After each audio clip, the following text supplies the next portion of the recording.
Good evening, dear listener. Or perhaps good morning, wherever you are in the world.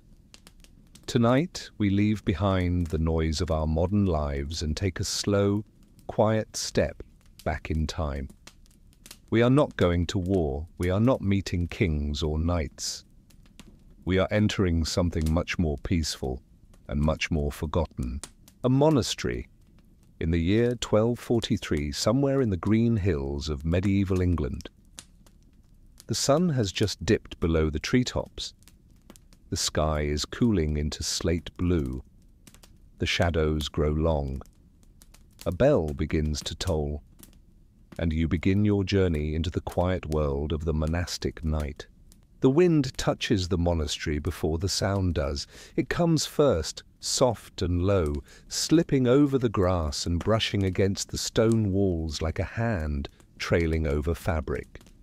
It slides along the cloisters, whispers past the open windows of the chapel, and curls into the courtyards, carrying with it the cool scent of moss, wood smoke, and something faintly metallic, iron perhaps, or the cold sharpness of dusk settling in. The monastery is still. Not silent, never truly silent, but still in the way that places become when nothing urgent stirs them.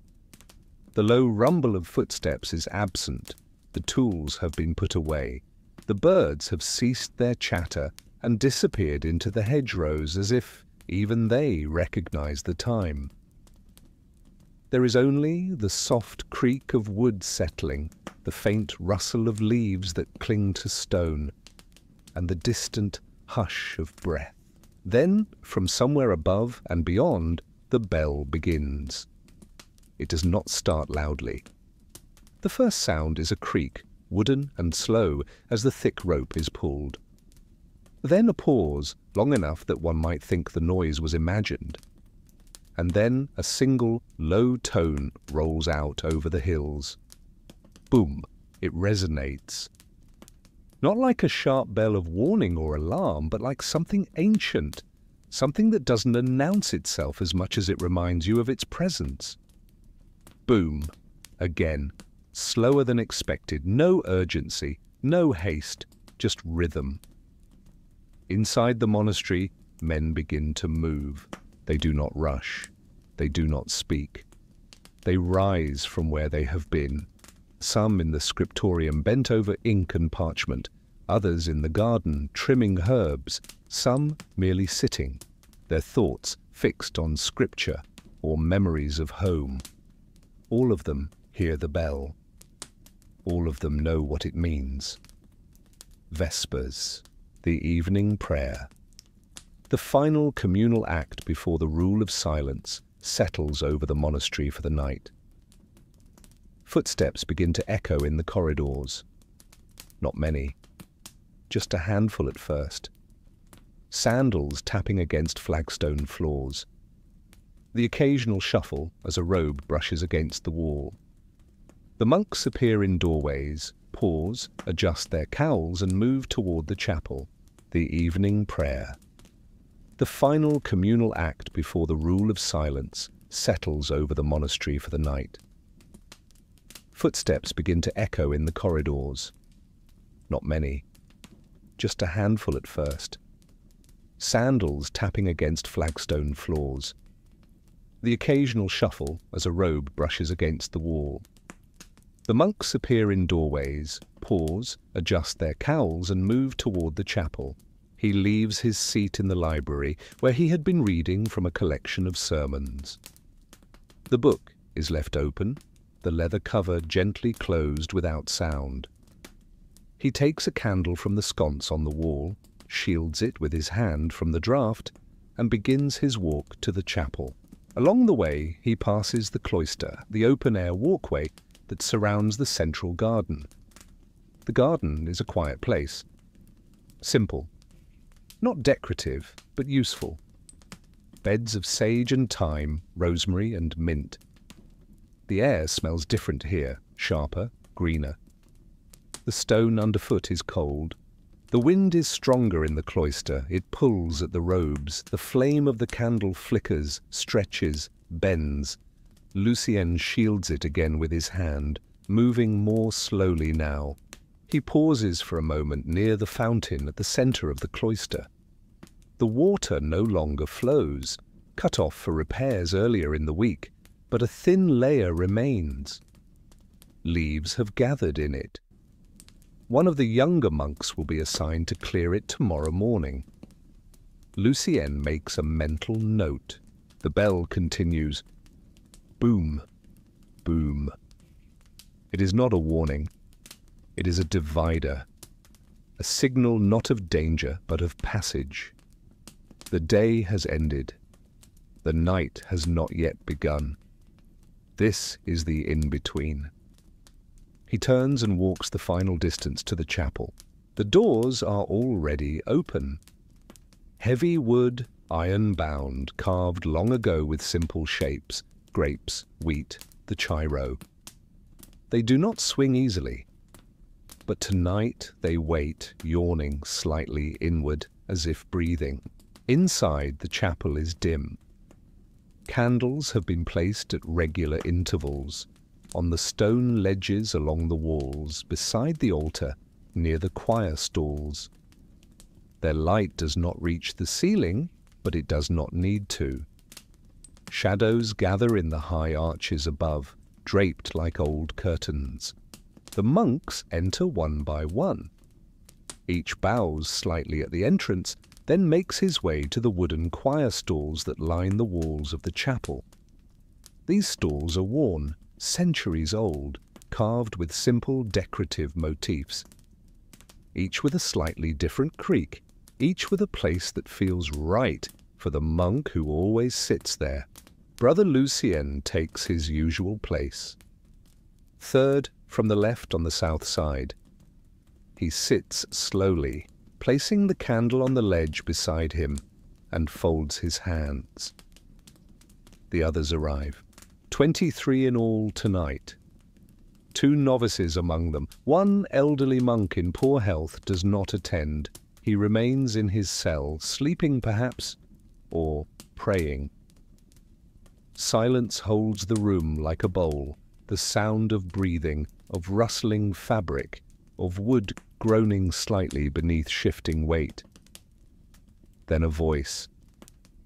It begins the chant, a low note, sustained. Then another joins, and another, until the sound becomes fuller, though never loud. The chant is in Latin, the same as every night. Psalm 141, Domine, clamavi ad te. O Lord, I have cried to you. The melody is simple, repetitive, measured. There is no harmony in the modern sense, no melody that seeks climax or resolution. Only lines that rise and fall like the breathing of the sea. Brother Lucien sings quietly. He does not think of the words. He knows them so well that they do not require thought. Instead, his mind drifts. He notices the way the candlelight shifts on the stone floor, the faint scratching sound as one monk adjusts in his seat, the way the smoke from the incense curls slowly, always to the right, toward the window. The chant continues. Another psalm, another verse, another line, a refrain. The monks shift only when required, standing, sitting, bowing. Each motion is practiced, unhurried.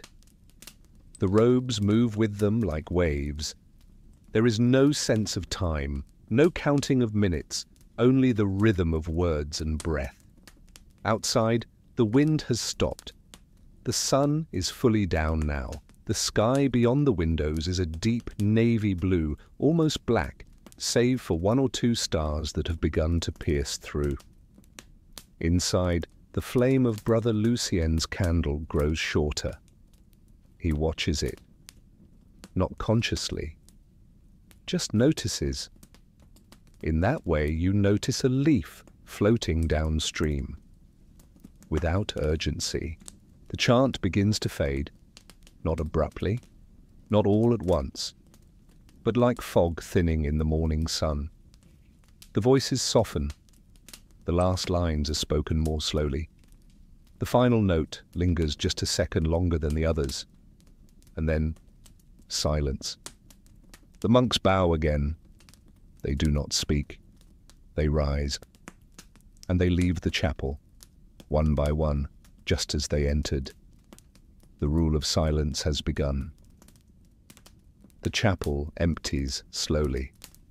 There is no rush, no whisper of conversation, no flick of robes in haste.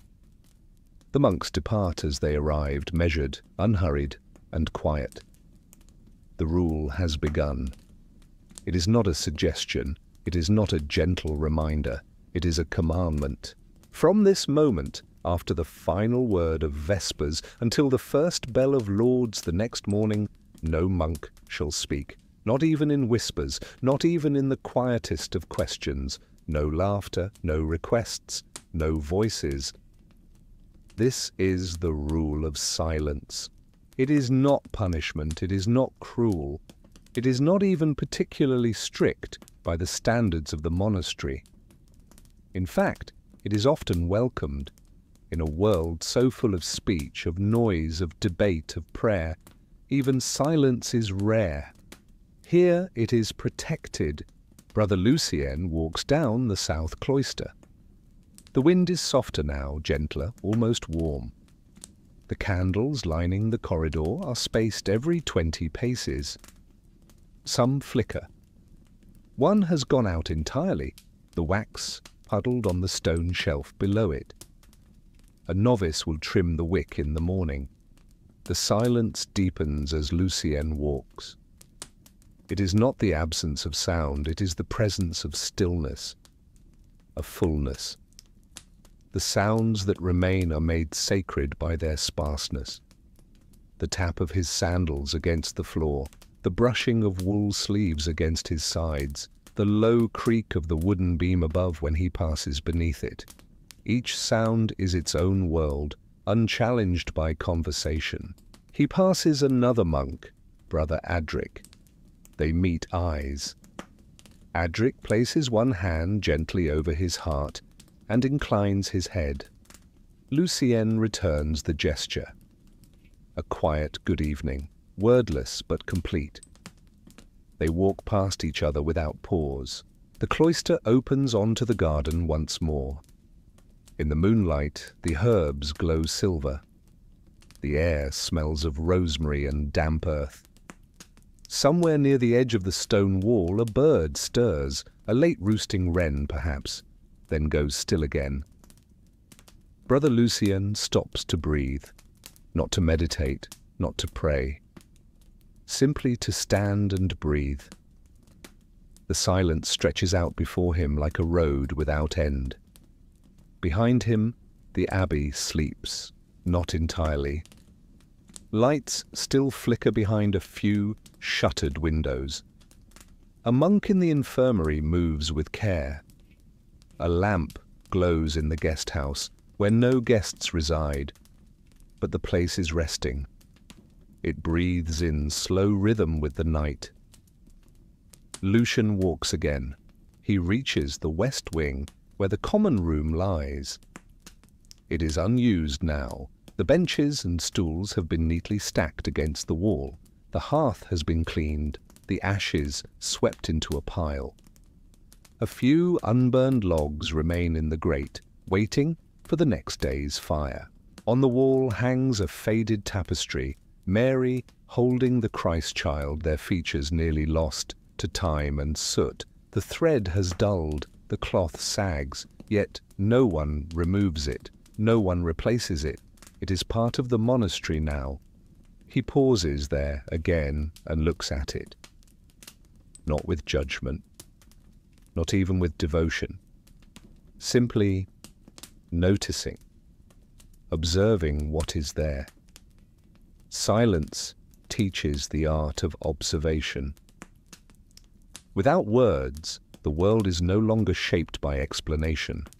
It is seen, felt, lived. A mouse scurries across the edge of the hall. Lucien does not startle. He watches. The creature stops near the base of the bench, sniffs, and disappears through a crack in the stone. It makes no sound. Lucien continues. He passes the lavatorium, the washing area.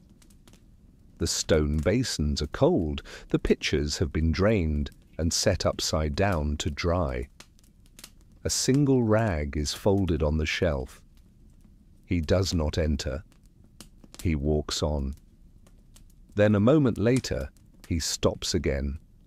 There, in the corner of the hallway, sits Brother Milo. Young, thin, knees drawn up. His back rests against the wall, and his eyes are closed. He is not asleep. His hands move slowly in his lap, fingers tracing invisible shapes. Lucien waits. Milo does not open his eyes. Then gently, Lucien reaches into his sleeve and removes a folded scrap of cloth. He lays it beside the young monk, bows his head slightly, and moves on. Milo will see it when he opens his eyes. It is nothing urgent.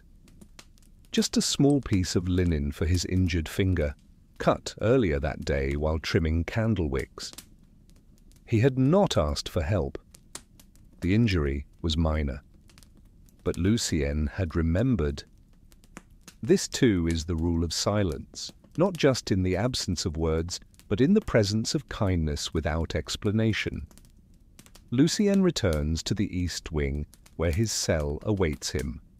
It is small, sparse, stone walls, a narrow window, a bed of straw and linen.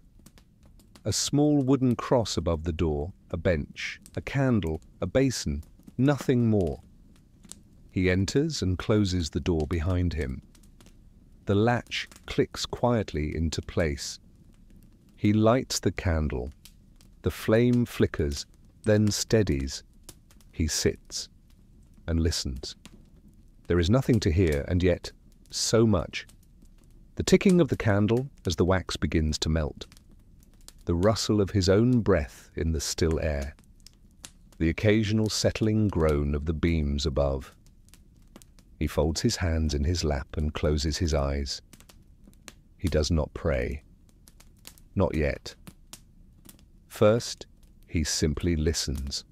A monk's life is made of listening. Listening to the world, to the rule, to the silence that carries more than any sermon ever could.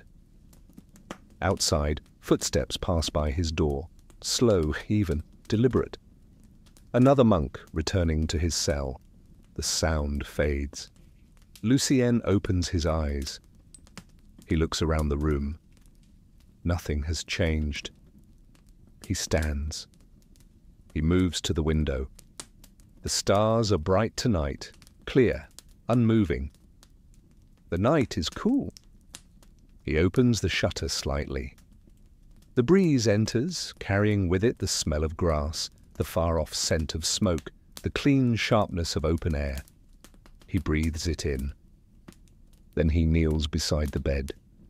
A short prayer. Not aloud. Not in his mind even. Just a presence. A quiet offering. Then he rises, extinguishes the candle with a soft breath, and lies down. The straw rustles. He pulls the blanket to his chest and lets the darkness hold him. Outside, the wind shifts. Somewhere a bell tower creaks in the breeze, but no bells ring now. Only silence remains, and the quiet sleep of those who have nothing to say and everything to feel. The prayer ends. The final psalm echoes into silence. The monks bow their heads, then rise. The sun has shifted again, low now near the western treetops. The windows in the chapel glow gold. Dust hangs in the beams of light like snow that refuses to fall. Brother Lucien walks quietly into the cloister. He places one hand on the wall beside him as he walks, not to support himself, just to feel the stone. It is warm from the day. His shadow moves across the tiles, long, slow. He has known this path for decades. He does not look down. His feet find each step on their own. In the courtyard, a young monk collects herbs into a basket. He works carefully, pinching thyme and parsley from their stalks. The motion is gentle, precise. Lucien nods to him as he passes. The novice smiles quietly. Nothing is said. The silence begins to settle again, not fully, not yet, but it returns in layers. The monks no longer greet each other with words. No questions are asked, only glances exchanged, only small motions of the head. The rule of silence will begin again at sundown, but even before the bell, it is welcomed, eagerly, naturally. Lucien returns to the storeroom. He selects a bundle of linen scraps and begins to sort them. Each piece must be folded, stacked, sized. Some will be used for binding books, some for cleaning altars, some for bandages. His hands know the difference. He does not pause to choose. He works slowly. The light in the storeroom fades. There are no candles yet. Only the last gold of the sun spilling through the slits in the wooden shutters. Dust glows in the shafts of light. Every fold of cloth creates a new shadow. Each movement of his hand feels like part of a ritual older than speech. He folds, stacks, breathes. From the corridor beyond, he hears footsteps. Then silence again. The bell will ring soon. He finishes the last cloth, brushes away a thread, places the stack gently on the shelf. He stands. His knees ache. He does not mind. Outside, the wind returns, soft. It rustles the leaves in the courtyard trees, lifts the robes of a monk walking toward the chapel, tugs at the grasses along the wall. Lucien walks through it. He lets it move his cowl. He feels it against his face. The sun is lower now. They walk in pairs, but not in conversation. Their eyes on the ground, on the chapel doors, on the light that fades behind them. Lucien enters the chapel. The light inside is lower. The sun no longer touches the far wall. Only the tops of the windows. The colors on the stone floor are fading. He takes his seat. He feels the wood under him, cool, smooth. He closes his eyes. The silence is complete now. It is not empty. It is full, thick. A voice begins to chant. He does not open his eyes. He knows the psalm. He knows the shape of the melody, the way it rises then falls, like breath, like tide, like time itself. The other voices join, soft, together, no one louder than another. They sing of evening, of rest, of completion. No urgency, no drama, only a gentle closing. Lucien opens his eyes briefly. The candles flicker. The light moves across the robes of the monks near him. A moth dances near one flame, then disappears into shadow. The chant continues. He lets his eyes close again. The final psalm begins. He feels it more than hears it. A weight in his chest, a warmth behind his eyes. The voice is lower. The tones lengthen. The words become softer, slower. Then, stillness. The last note hangs in the air, then fades. No one moves. Not yet. The moment is sacred. Then together they bow and rise. They leave the chapel in silence. It is night now. The wind is colder. The light has gone. Only the candles remain. In the cloister, the air smells of earth and smoke. The monastery sleeps again, but not all at once. Lucien walks to the garden once more. He passes the fountain, now still. The stars reflect faintly in its water. He stops. He watches. He breathes, then turns. He walks to his cell, closes the door, lights a single candle, kneels, prays, not with words, just with presence, just with breath, just with stillness. He stands, extinguishes the candle, lies down, and sleeps. The morning begins, not with sunlight, but with the sound of rain. Soft at first, barely more than a whisper against the wooden shutters, then heavier, full, present, a sound that fills every room, even when the windows are closed. Brother Lucian wakes before the bell. He lies still, listening. The rain drums steadily above him, on the roof, on the stone sills, on the narrow glass panes set deep in the wall. It trickles, it taps, it gathers and runs. The wind comes next. It moves through the cracks with a low breath, not loud, not angry, but patient, persistent. He opens his eyes. The room is darker than usual. No pale morning light glows on the floor, only the dim blue-grey of a clouded dawn. He sits up slowly, swings his legs to the floor. His sandals are cold, his robe heavier with the damp. The candle is hard to light this morning. The wick is stubborn. The flame wavers, then catches. It does not flicker. It leans, constantly pushed by the wind in the walls. He does not rush. He washes. He folds his blanket. He bows his head. The bell rings. Once. Twice. The sound is softer in the rain. Muted. Still it calls. The cloister is wet. Rain has blown in through the arches. The floor glistens with thin puddles. The herbs in the garden are bowed low, heavy with water. Beads cling to the leaves. Every stem shivers with the wind. The monks walk more slowly than usual, so their hoods are up, their heads bowed. The rain does not trouble them. It is simply another rhythm, another voice in the quiet of the abbey. Lucien steps into the chapel. He shakes the rain from his sleeves before he enters fully. His candle, protected in a glass holder, remains lit, just barely.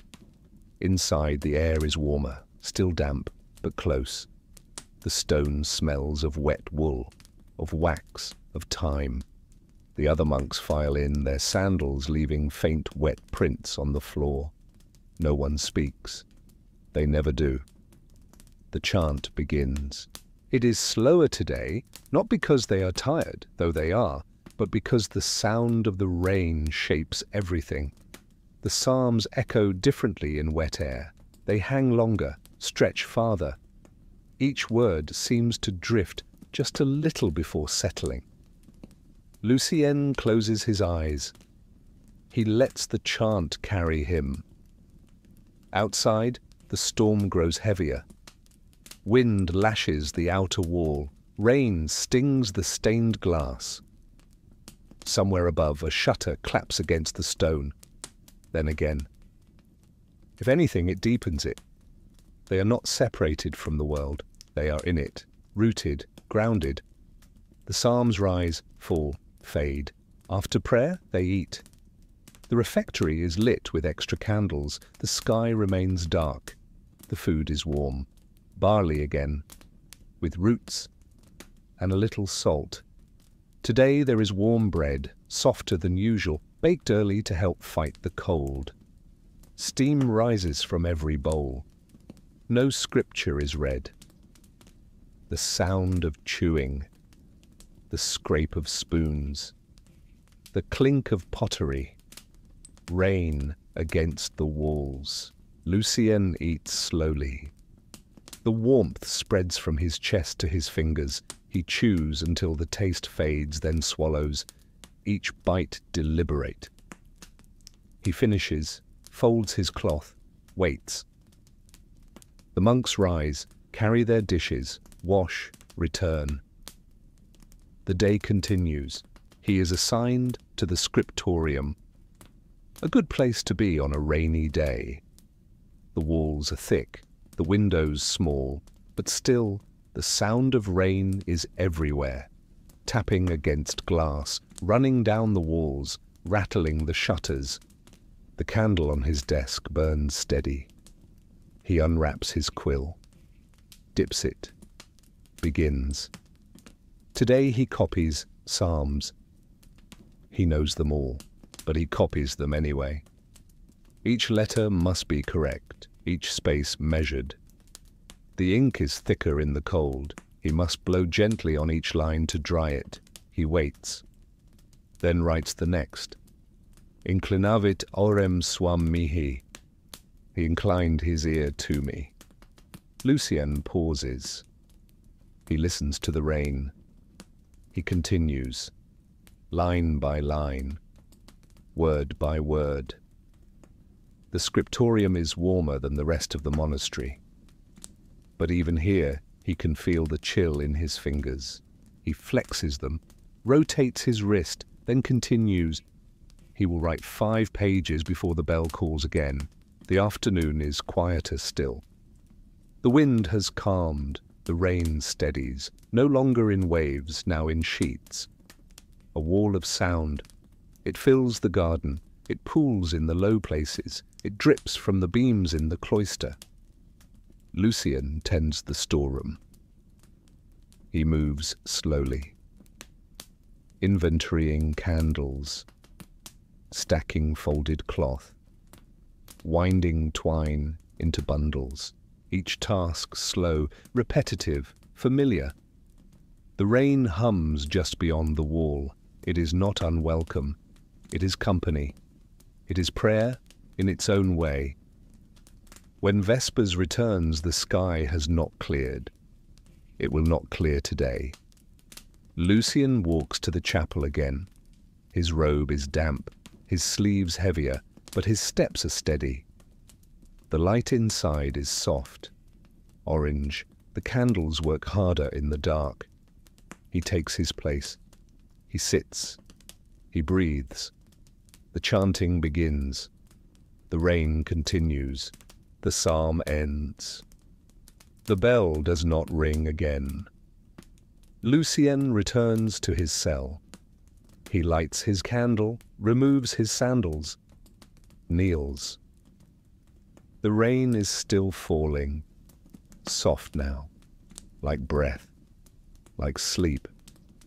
He closes his eyes and lets it carry him. Winter in the abbey, the wind comes first. Before the sun, before the bell, before the breath of any waking monk. It whispers through the cracks in the stonework. It curls beneath doors. It moans softly beneath the beams in the chapel roof. Not angry, not sharp, just endless. Then comes the cold. It sits heavy in the stones. It presses into the linen. It clings to the fingertips. It seeps into the chest, even beneath robes. Brother Lucien does not wake suddenly. He simply opens his eyes. He does not move. He listens. No rain, no birds, no voices, just wind, and the muffled, perfect stillness that only snow can bring. He lifts the edge of his blanket. The cold rushes in immediately. He swings his feet down. The floor is like ice. His sandals are stiff. He moves slowly, stiffly, like everything around him, frozen but not broken. He lights the candle. The wick sparks, then steadies. The flame seems smaller today, the light less golden, the warmth fainter.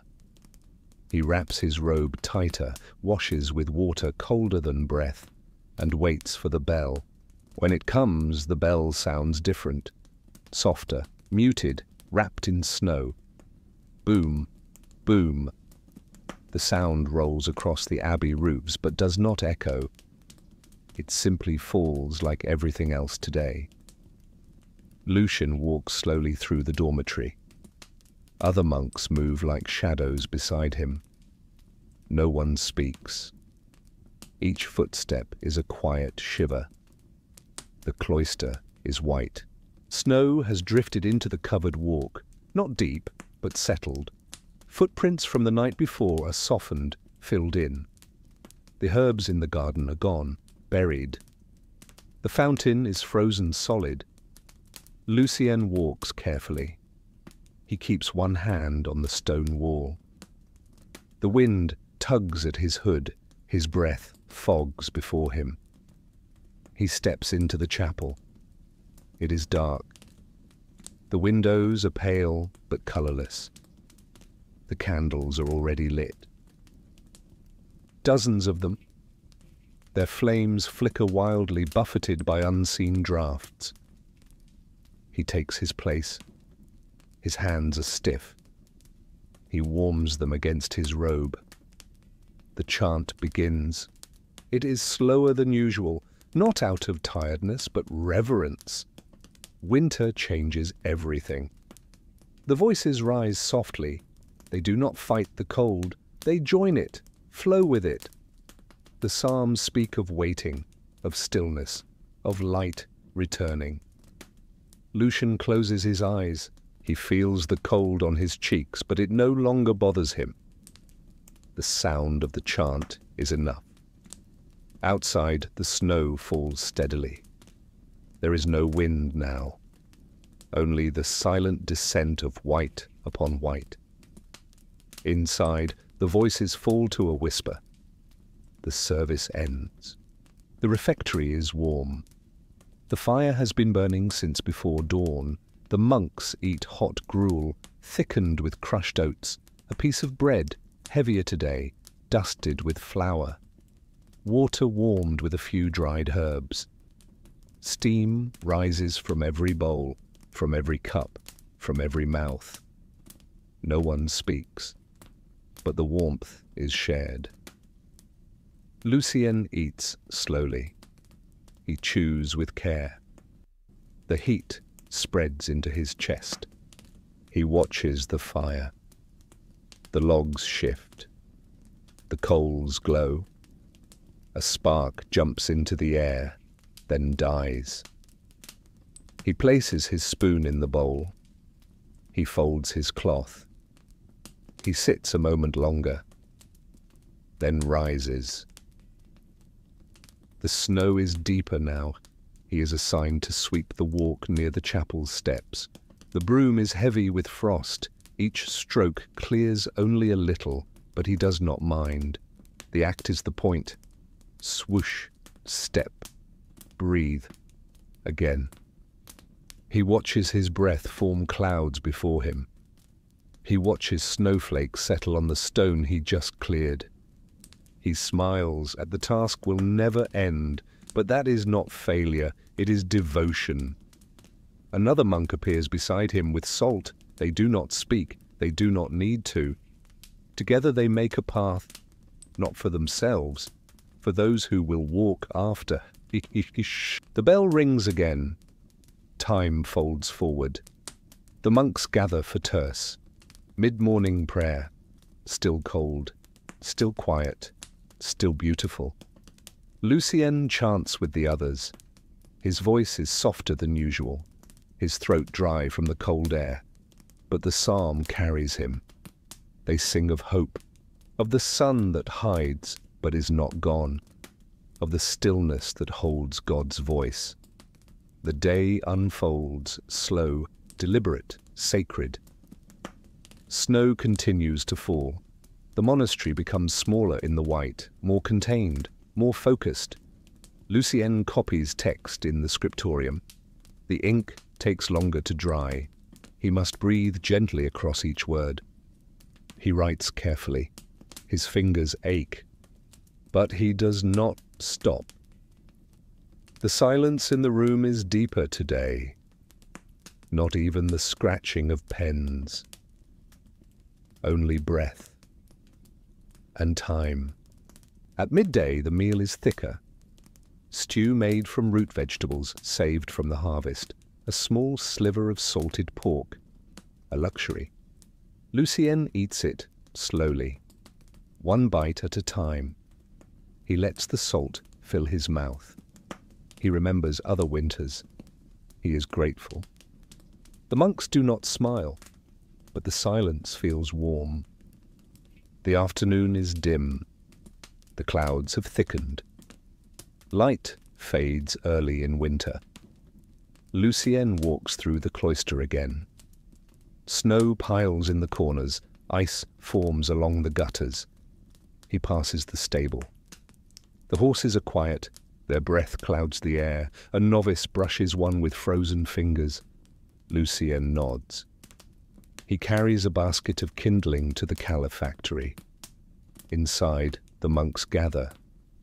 They sit around the hearth. Say nothing. Just warm their hands. Just watch the fire. Just breathe. The bell rings for vespers, one last time. Lucien stands, walks to the chapel. It is nearly dark. The candles have been doubled. The light flickers on every surface. He kneels before the altar. His knees ache. The stone is cold, but he does not move. He prays without words, then rises, takes his place. The chant begins. It is low, final. The end of the day, the end of the cold, the beginning of rest. When he returns to his cell, the snow still falls. He removes his sandals, wraps himself in wool, lights the candle. He does not speak. He does not write. He sits. He watches the flame. He hears the wind. He closes his eyes and sleeps. The day of silence. The bell does not ring louder than usual. It is not earlier, not later, just the same. And yet everything feels different, because today is the day of silence.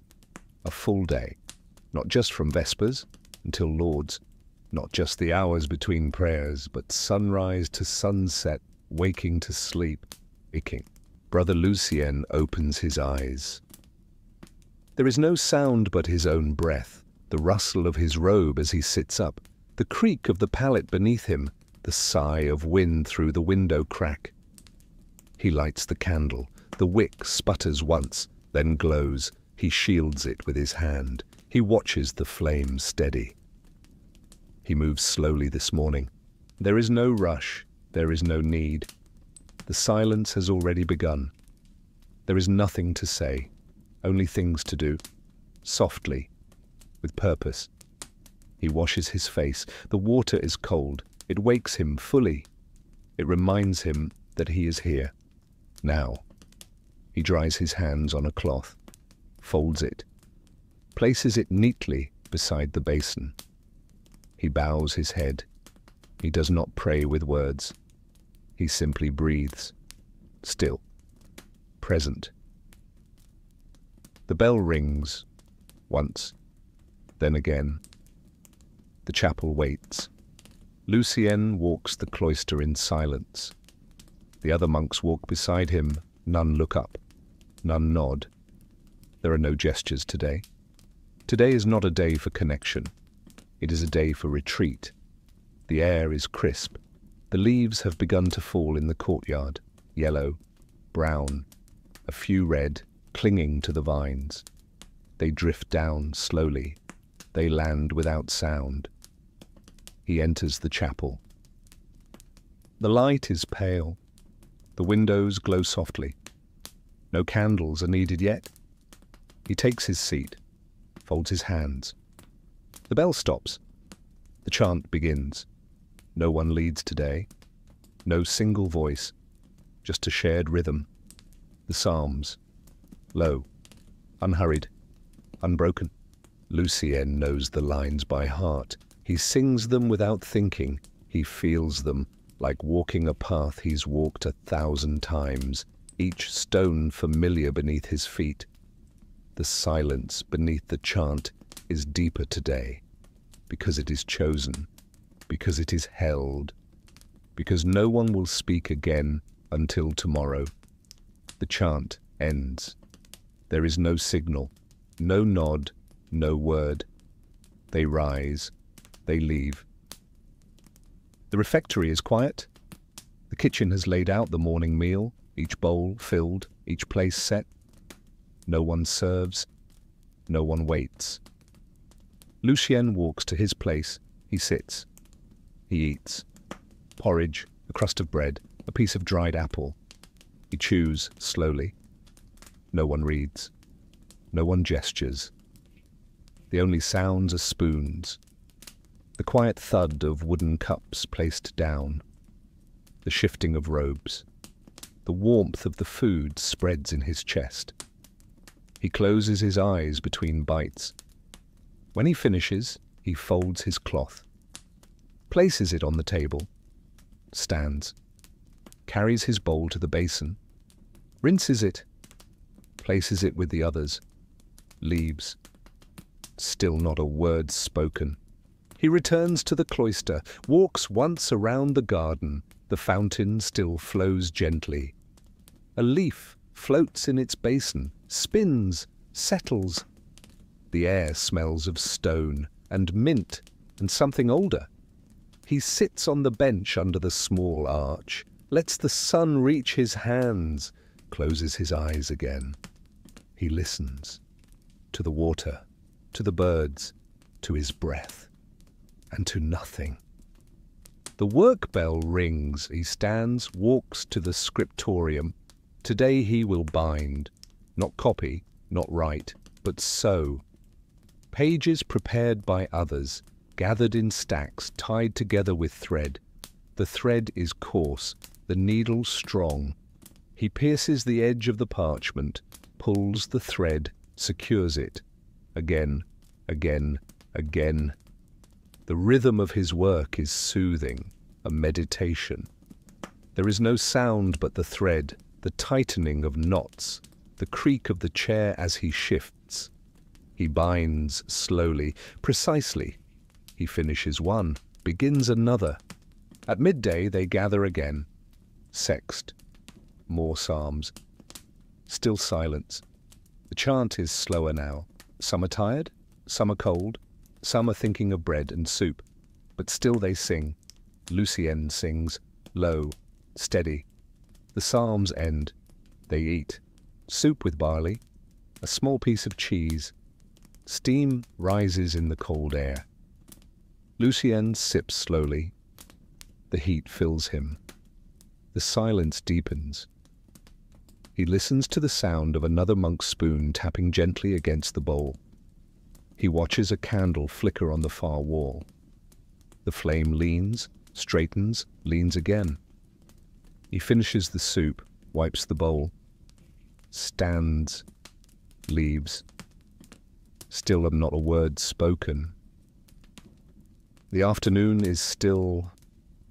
Lucien works in the garden, weeding, lifting dead stalks, turning the soil with a short-handled fork. Each motion slow, deliberate. He pulls a beet from the ground, brushes the dirt from its roots, places it in the basket. Another, and another. He pauses to straighten his back. The wind moves across his face. A small bird lands on the garden wall. Watches. He does not speak to it. He just works. The sky begins to dim. The sun lowers. Shadows stretch across the stones. The colors shift from warm to cool.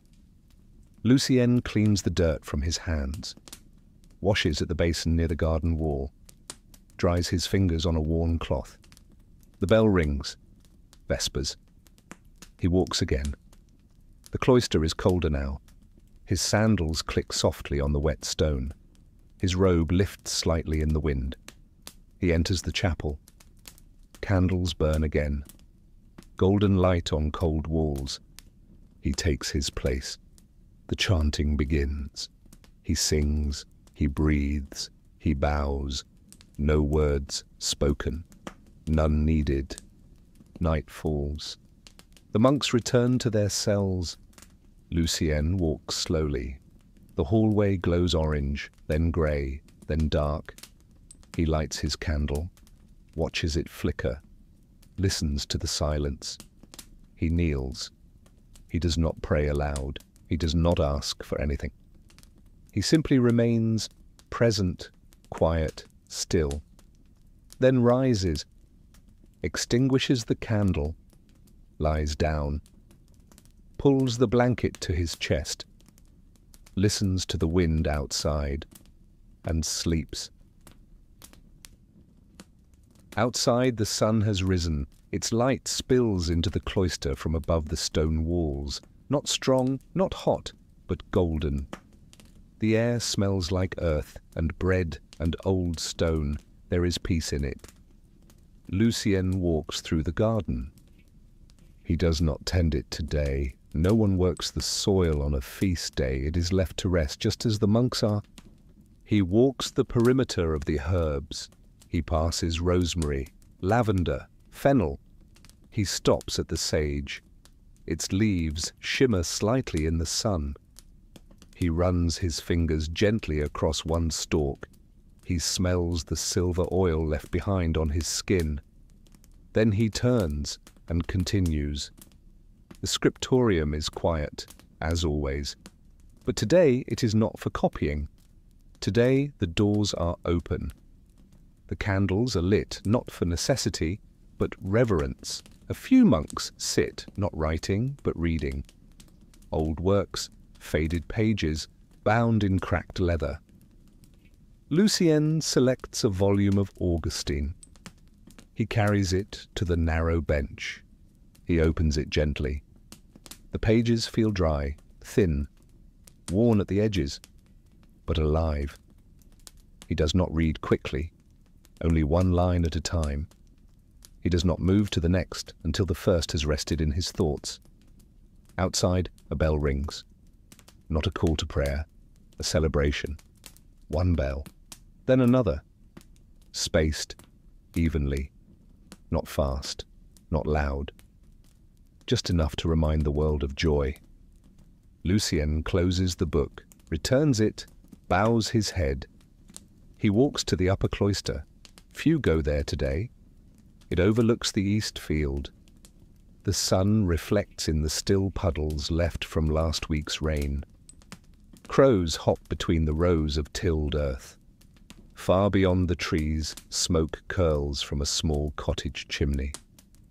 The world is still.